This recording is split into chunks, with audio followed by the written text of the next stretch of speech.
Welcome to Grow Your Strength. We're going to start off with some breathing practice. Take some time to just integrate our breathing into our body. Oh, yes, it's busy times. So just take some moments to just line up your posture. Congratulate yourself for taking the time to do some movement, working on your health, your strength. A few deep breath cycles, just micro adjusting anything that doesn't feel quite right. Neck, down into the low back, hips.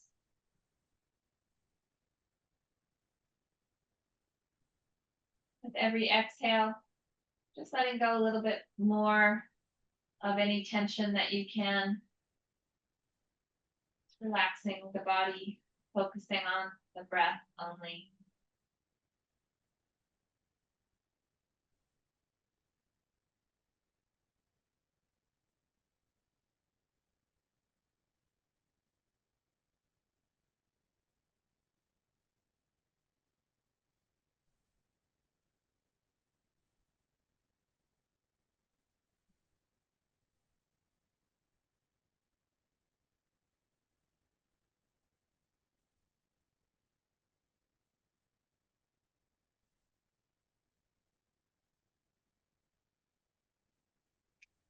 Keeping the focus on the breath, take some time to slowly roll to one side. Go into rib grabs, and if you need the head supported a little bit with a pillow or a phone block, then do that. I like to stack my knees and feet and just feel like I'm almost rolled forward a little bit so that when I rotate away from my straight arm here, I've also untucked the shoulder. I'm not opening up through my back. Really feel the rotation up through the part of the back, shoulders, shoulder blades, and I turn my head. Just try to complete that rotation with my neck, turning and looking.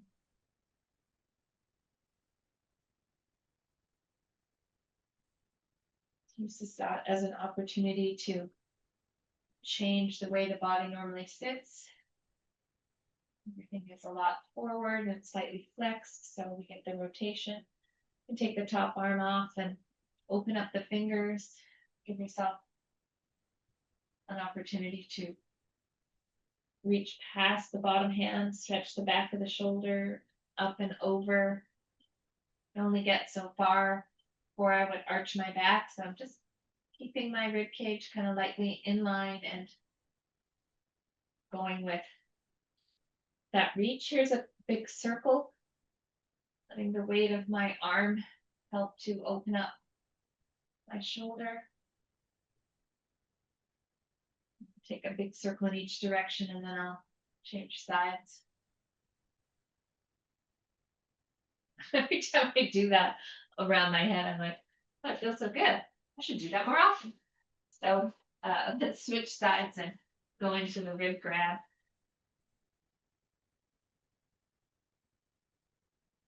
Stack those knees and feet.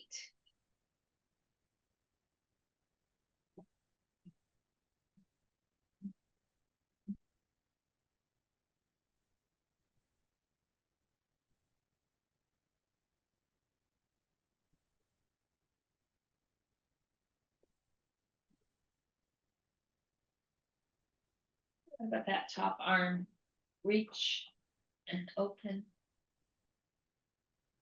Spread the fingers.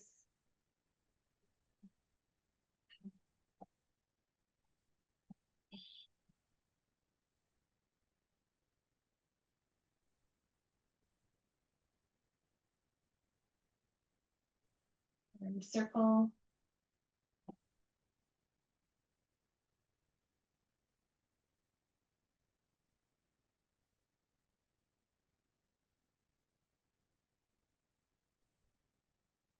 From here, I'll take us to hands and knees, and we'll work through cat-cow, flexing and extending the back.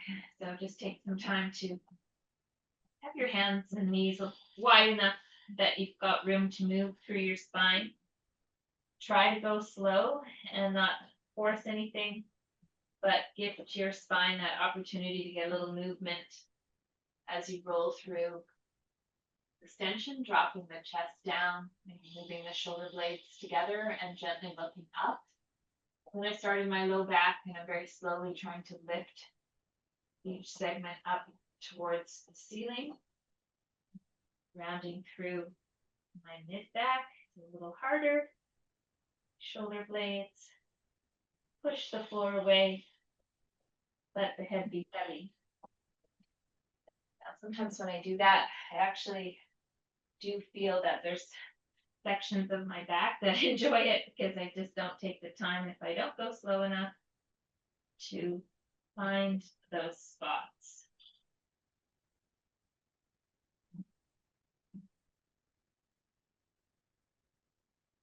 From here, I'll move us right into hip cars. So I'm going to take my hands and knees a little closer together, gently tuck my back toes and find my neutral back again. So then I take one knee off, keeping the weight equally distributed between my hands. I'm circling my knee around, nice and slow, breathing and keeping this connection of my posture so that it becomes a core exercise and a hip mobility exercise. Trying not to let the head drop. Push that floor away. And feel free to shake out the wrists if you just need to give them a sec before you switch sides.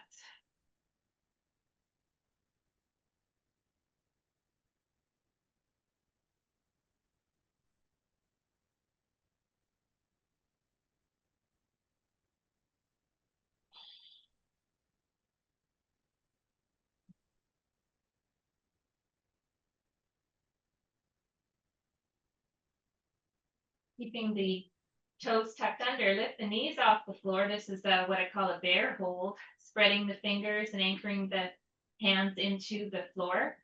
Option to rock back into your feet and then weight shift forward into your hands. Try to get a little bend in through your knees and your toes as you rock. 3 to 6 rocks. Take some time to roll out the wrists and just deload for a second. And let's do the same rocking with a high arm plank.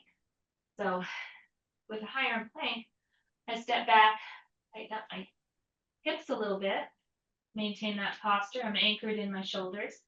And here's the rock where I push away from my hands, get some bend in through my toes, and roll as I rock forward, and then push away again, right through my heels and my calves. A little stretch response. A little slow, so that's a little more time under tension in the plank. We'll come off the hands now and start to work on our knee bends and ankle mobility. And so I was just going to say caring is sharing. No, sharing is caring. So we'll flare up with something in my knee. So I've got a bruised knee and a bruised ego, because that was kind of a combination of things. But I'll use that as an example of things happen to me too, and that I don't use them as an excuse not to continue moving. So I'm taking some time to gently bend and extend my leg. And this is not the sore side, so I'm kind of easy, but prepping you for this. Sometimes you might have a sore foot or a little ache in the hip or the side waist, shoulder, the neck. Like, we all have these things that come for a variety of reasons from time to time. Let's keep the leg extended and start to work on the ankle. But they can be worked around, okay? And that feeling that you intuitively know, oh, that doesn't feel good, I shouldn't do that. You need to listen to that. But that doesn't mean that we can't work our core, our shoulders, and be mindful around the thing that is giving us some grief. Here's my ankle rolls. Spread the toes. Try to keep this leg extended. If you're tight here, then back it off so that you can do the work with an extended leg. and then some slow circles.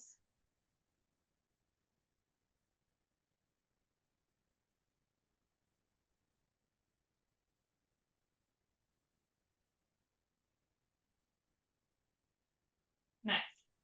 Okay, so switching sides. I'm taking some time to set myself up through my posture. Non-working leg can be straight or bent if that feels better on your back. And here I go with the little bit of tenderness, just gently working through, not pushing any extremes, but also not keeping movement out of my life here. The normal movement, it just feels a little abnormal based on what's going on. After your knee bends, start to work on the ankle again. Spread the toes. Nice deep breathing. Ankle rolls.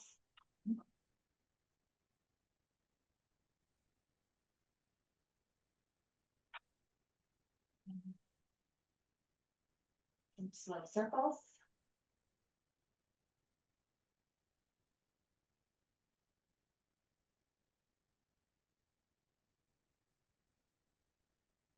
Nice work.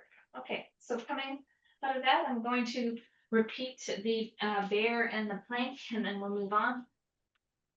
So taking some time to roll back onto hands and knees, spread those fingers, tuck the toes, lifting the knees off the floor, anchoring the shoulders.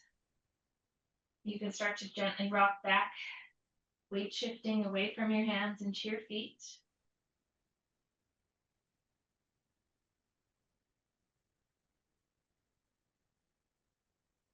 Take a moment to rest, perhaps turn the palms up and just gently stretch in through the wrist.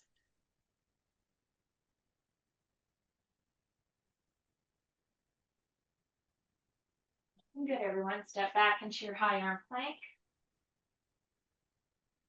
Go through your checklist again. The fingers, slight bend in the elbows.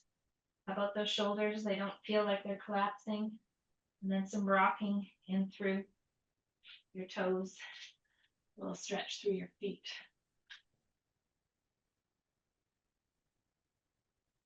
One more to do on the floor here, and then we'll come to standing. It's going to be the half kneeling hinge and rock.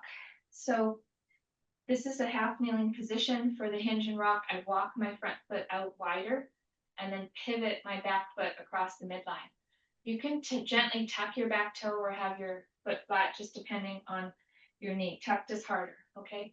Now for the hinge and rock, you're going to come to the down knee side with a long arm, spread the fingers, and then just start to rock into your hip and then weight shift back over into your shoulder and hand, so there's a nice straight line. After a few rocks, hang out over your hand. Make sure you're not in a shrug, so I'm just gently pulling my shoulders away from my ears. Now, looking down and looking up. How does that neck feel? Not pushing any extremes, but definitely getting some movement in through the neck. Coming out of the hinge and rock, I like to sit back into my hip, take a breath in, and then come back upright. Let's switch over today to the other side. Front foot wider, back foot pivoted. Taking some time to come down. Rocking into your hip.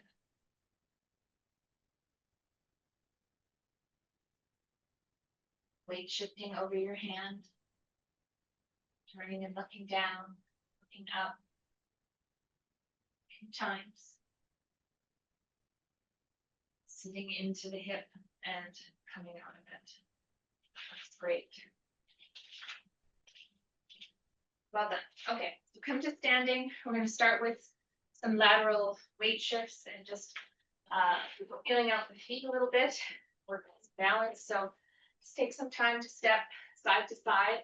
I'm opening up my toes, slight bend in my knee. Things feeling pretty good this way. We'll gradually take the weight and work for 30 seconds on one foot. So Pick the foot you're going to balance on, slight bend in the knee. Here's your kickstand. Okay, so once you're ready, take your foot off. And today we're going to be working in this position, staring at something, and then close your eyes and open your eyes. So for about the next 30 seconds, we're just practicing what happens when you close your eyes, take the vision away.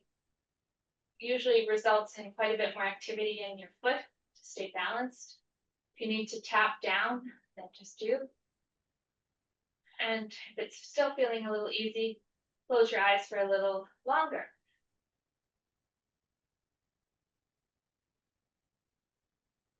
And there's 30 seconds. Okay, so regroup in standing and then switch your base foot.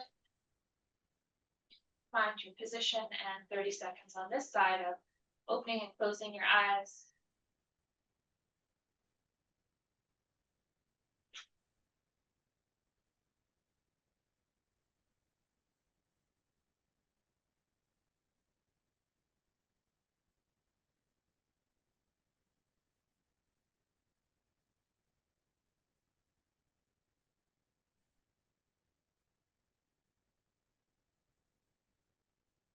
Excellent job. Take your feet to a squat width, so hip width or wider, toes can be straight or pulled out. Now we're just going to gently pull ourselves down into about 5 body weight squats. Getting that sense that you're not weight shifting to one side or the other. Gently go to the right and to the left a few times. Find your center. Back up.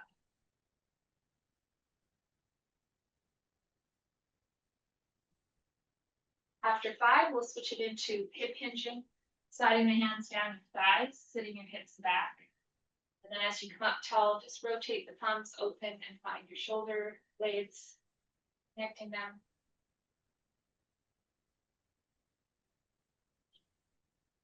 And we'll do 5 of those. Priming your hip hinge without weight.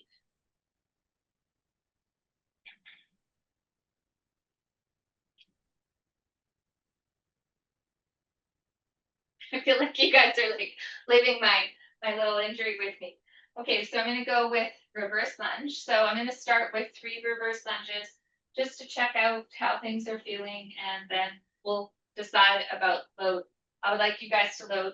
I don't think I'm going to load through my little injury here today. So I'll stick with body weight, but check out 3 reverse lunges. As you step back, get control of your toes. You can drop straight down or you can pitch a little forward. More stress on the knee when you do that though, so keep that in mind. And then for the weighted version, thinking 6 reps. So you want to grab dumbbells, a kettlebell in the center. You need to choose what you think would be appropriate for 6 reverse lunges, and I'm going to stick with body weight. Okay, so you have the weights here or here if you're going to load up. And just taking some time to step back nice and straight, drop the back knee, back up, upright. Perfect.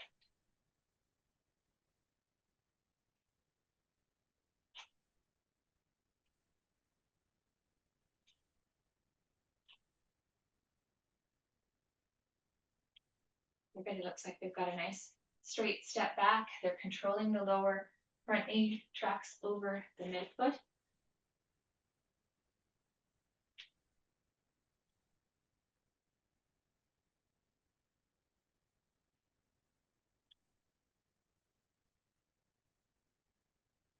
Good. Looking good. Second exercise, knees and squeeze. So you could take dumbbells or a band. I'll show both. Here's the dumbbells. Slight hinge back. Row elbows to the sides. Stand up tall. Okay, we're looking for 10 rounds. Row and stand. Now, if you don't have dumbbells that work for that, some of these long resistance bands works well.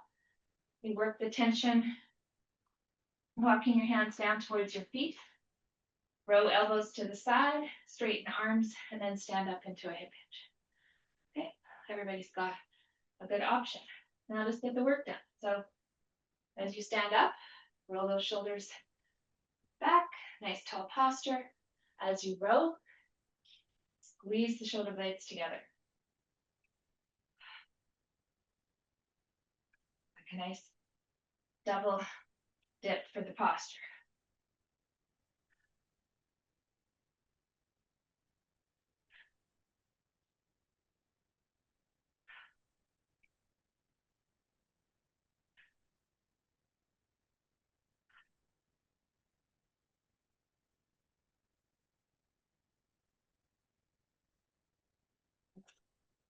Right through the hips.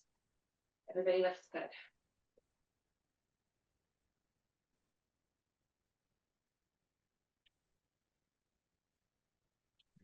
Okay, so a little water break, and then I'm going to take us into weighted squat.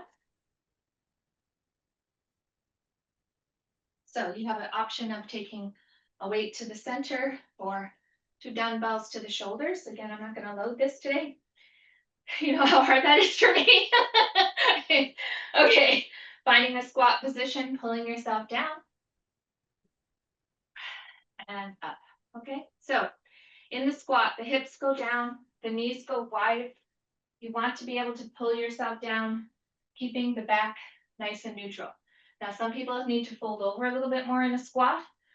Ideally, as you get stronger, you find that position maybe a little wider with toes out. You've got more space to pull yourself down. Rep range 5, 8. If it's really easy, go up to 10. Love that feeling that you're working on the down phase and working on the up phase. You don't just let gravity pull you down. Work and work out. Good. Okay, so we're going to finish this round and go through all 3 of these exercises again today. So that started with the reverse lunge. Then we did the row, hinge and row. So reverse lunge. Do you need to change out the weights? You choose. Load it up. 6 or so reverse lunges. Taking your time to step back nice and straight. Work the lowering phase. Come back up to posture. Control.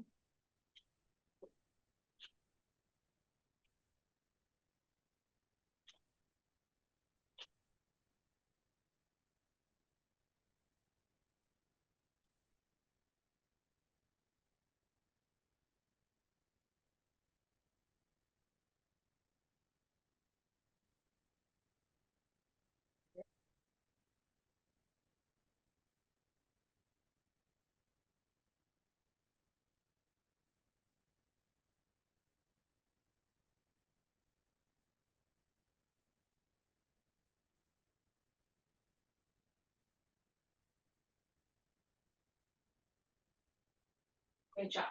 Okay. Knees and squeeze. And the nickname for this exercise. Band or dumbbells. Sit back into a hinge. Elbows to the side. Arms then straighten, and you stand up in a hip hinge. As you sit yourself back, be mindful that you're not going through a big arch of your back or rounding the back. It's a neutral back, so just think hips to the walls behind you, and then row, and then stand up. So you're able to get a nice, what we call standing hip hinge, and then a row for the shoulders, shoulder blades. Something to check that you're bent over enough that you're not pulling up into your neck. Okay, so this is a movement that is being brought by pulling the elbows to the sides and squeezing the shoulder blades together, and then releasing the arms, standing tall, finding a little activation through my hips. If you don't bend over enough, you could be kind of pulling up into a shrug, which for most of us wouldn't be good.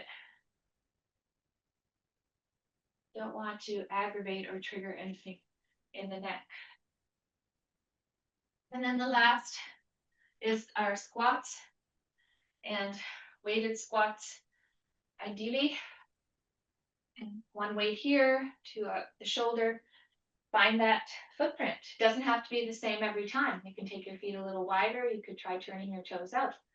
Pull yourself down into your squat to a depth that you can control and come back up.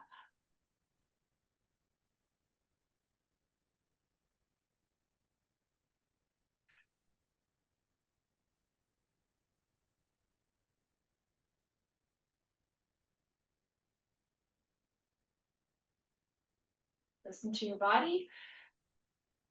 6, 8, 10 reps. Being mindful not to go too low if that doesn't feel right. How do things feel in the rest of the body today?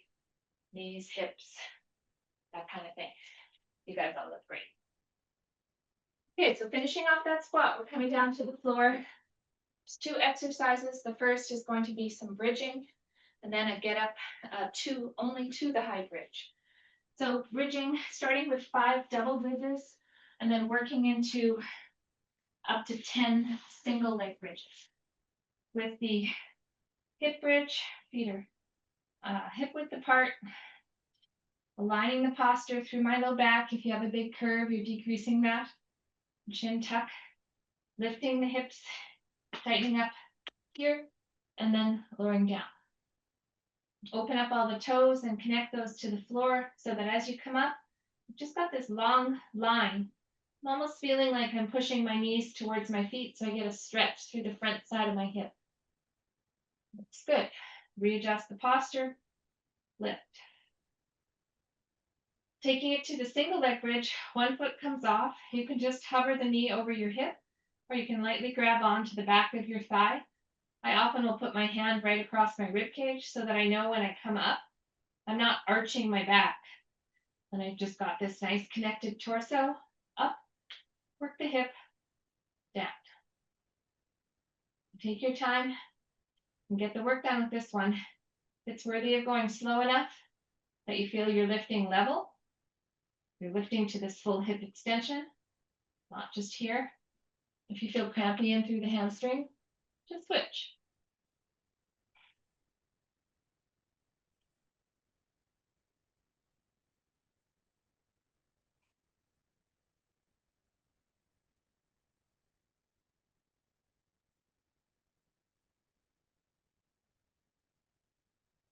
Good. Now, look at you guys' reps. So good. We're pairing this with a get up to the high bridge. If you wanted to do a full get up, that would be okay with me. You're going to say no to that. To get up to the high bridge, you have the option of taking a weight or a ball, lining up your posture, arm and leg out on an angle, roll to the elbow, come up to the hands, and in the high bridge, I come up, hold 1,000, 2,000, 3,000. As I come down, plant my hip. I'm trying not to shrug, so I push my hand into the floor, down to the elbow, and back down. I'm going to do another one of these, and then switch sides. So it's easy roll, up, spread the fingers, come up, count your 3, 1,000, back down slowly. Excellent. Switching sides. This is a great way to get stronger through the core, and that holding over the shoulder in the high bridge. Time under tension, right? This is body weight load. No shrugging, pushing the hand into the floor and coming out of it with control.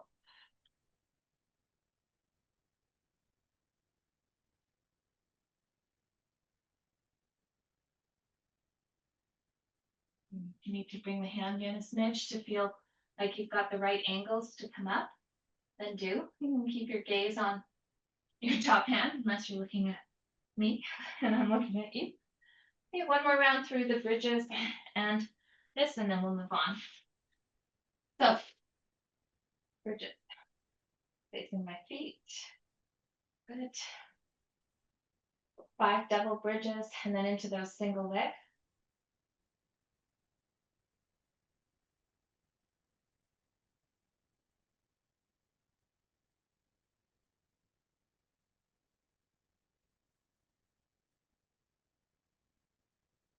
Gift your hips.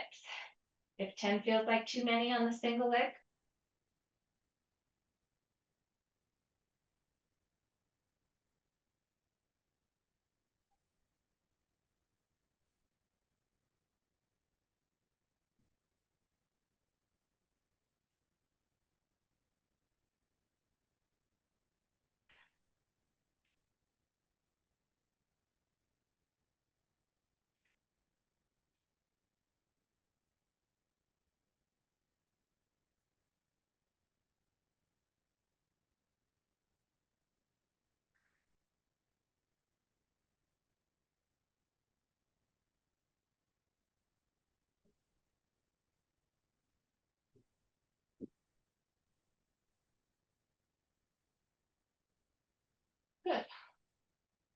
I noticed a couple did a full get up, and that's great. So full get up or 2 of the version where you go to the high bridge and hold.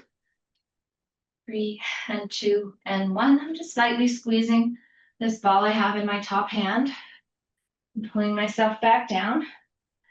I'm just taking a moment. Chin tuck, low back, easy roll.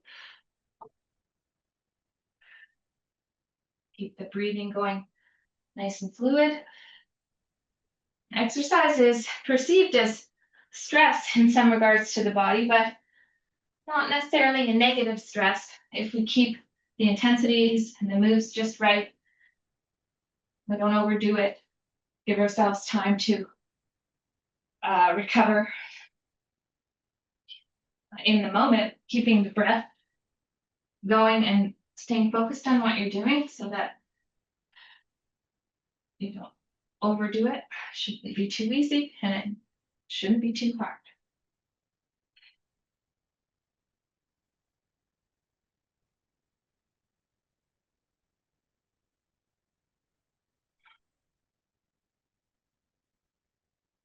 Okay, so we'll move on from here to plank or push-up variations. Some people might want to take this up to the wall to do push-ups. A push-up foundation is your high arm plank. So as you prepare yourself for the version that you're going to do, just think about that. Shoulders away from ears, nice neutral back, so you're not rounded or extended, right in the middle ground. Step back into my high arm plank.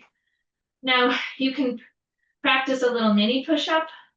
You could practice a slow lower to the floor, controlling the lowering phase.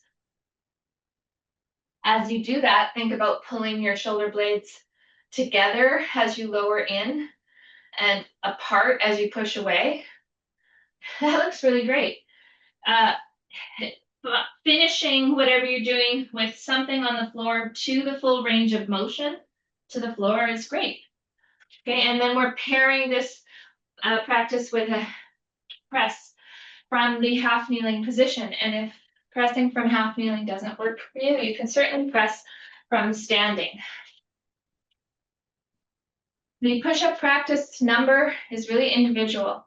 So you know when you've done a good challenge, if you've made it too easy, then set yourself up and always try to pop off another rep or 2. Now in the half kneeling press from the down knee side, I've got a weight that I know I can press about 5 times. If you want to press more than that, up to 10 times, because the weight you're pressing is easy, please do. Keep square to the wall in front of you. Work the up phase and the down phase, controlling the weight back to the shoulder. I like to rotate the palm in, call this the rack position in the kettlebell world. You open a little bit and press. It's really good to get different angles of your pressing in. Reached your number. If you start to feel like you're tensing up and through the neck, you gotta call the set. Okay, switching sides. Nice and tall in the posture. Work it. The wider your foot is, the more base of support you have. So if you feel wobbly, take that foot out a little bit. Focus on the press and keeping the posture upright. Looks good.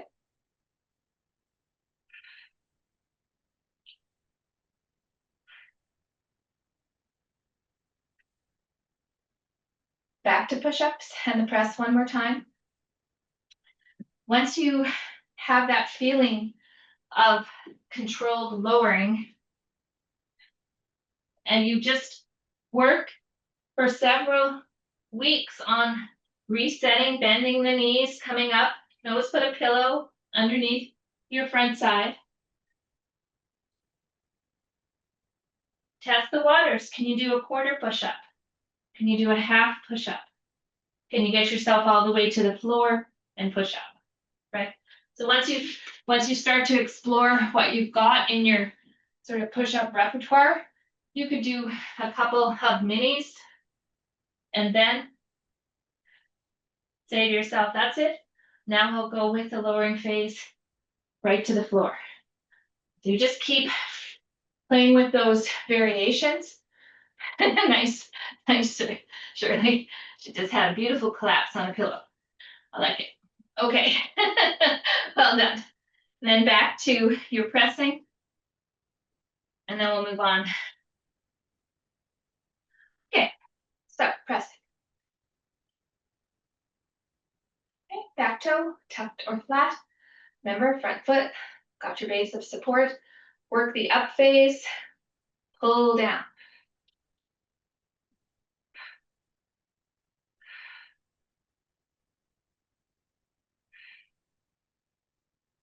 Looking good.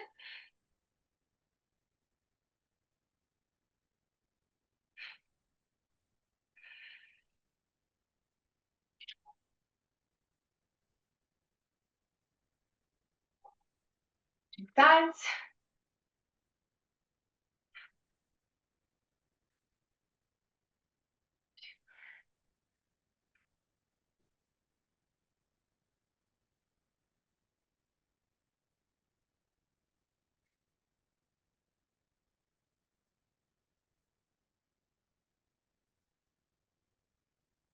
Next exercise, last set, is going to be deadlifting. Okay, so you've got some options to lift from the floor or lift something like dumbbells from the top down. Here I have two 10-kilogram kettlebells. So I'm going to get right over the bells, sit my hips back, anchor in my posture, take a breath in, and lift. When you have two weights, you don't have to go all the way to the floor again. You could come back up. Often I'll cue clients to elevate their weights if they're going to be lifting from the floor, because it's just really hard to get all the way down there without doing something funky to the back. So the hip hinge, hips go back, right? Your prime mover, your hip muscles. So as the hips go back, you breathe in, exhale, come up. Maybe want to keep a little inter-abdominal breath there just to support what's going on as you go through these. A little intra-abdominal breath could also be termed a light bracing. So I'm expanding with that deep breath. Pick up, no micro movements in my low back. Exchange air, breathe in again. And lower down. So it works. Excellent, what I'm seeing. Okay, then we have bent over row. This is the staggered version, taking a weight. You can square your shoulders and hips, bend over and work that elbow to the side. Again, that cue to stay out of the neck. 6, 8, 10 reps. You decide based on what weight you're using.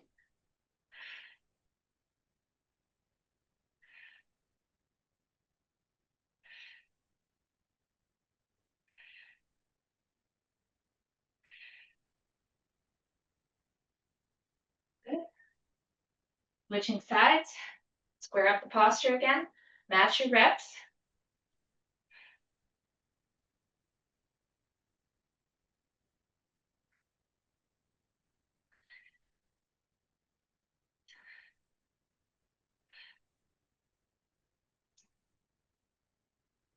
Okay, we'll go into lateral fly of the shoulders. Now, with the lateral fly, if you haven't done a lot of this, you might want to try it with just very light weights or body weight. The elbows come up to the sides. So I'm bringing myself to good posture, working the up phase and the down phase. So pretend you had sand, pull through the sand, no shrugging, pull back.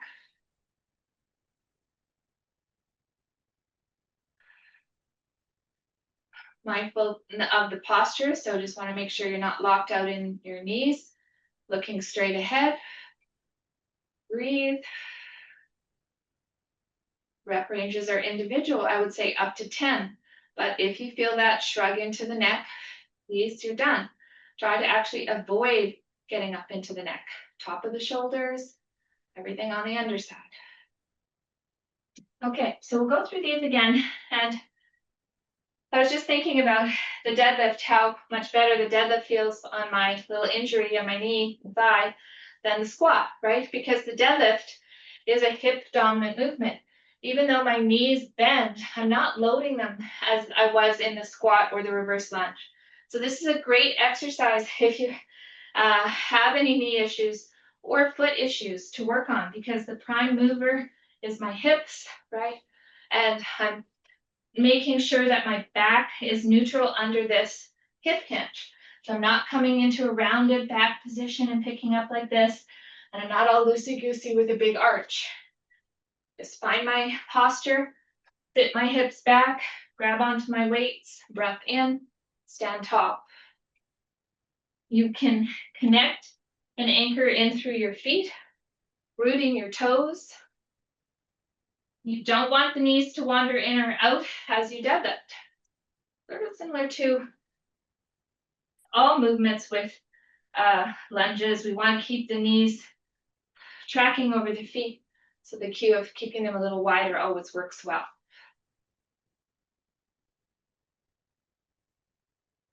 Beautiful job. Now, if you're not lifting heavy enough, you need to get some heavier weights. With deadlift, I often will say you could use books. You could create something heavier to lift out of two sort of recycled grocery bags and lift one in each hand. So you can get creative, or you can go and buy some heavier weights. It's a good investment through the decades. We need to have these weights available to us in the home environment. Taking myself to a gym environment or yourself, that's great too, except we just can't go there every day. We can add in and get more volume of work in always with what we do at home. Make it easy on yourself. Get some weights.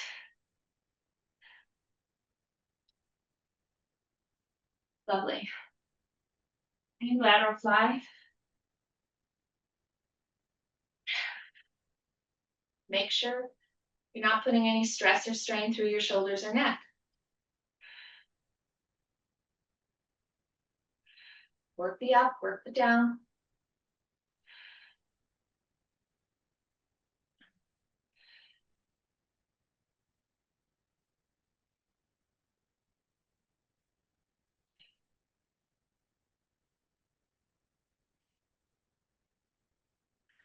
Okay, I'm going to finish with one more set of deadlifts today. So, had a purpose in my inner dialogue of trying to get through 2 sets, and we pretty much did it 3 sets of the hip hinging.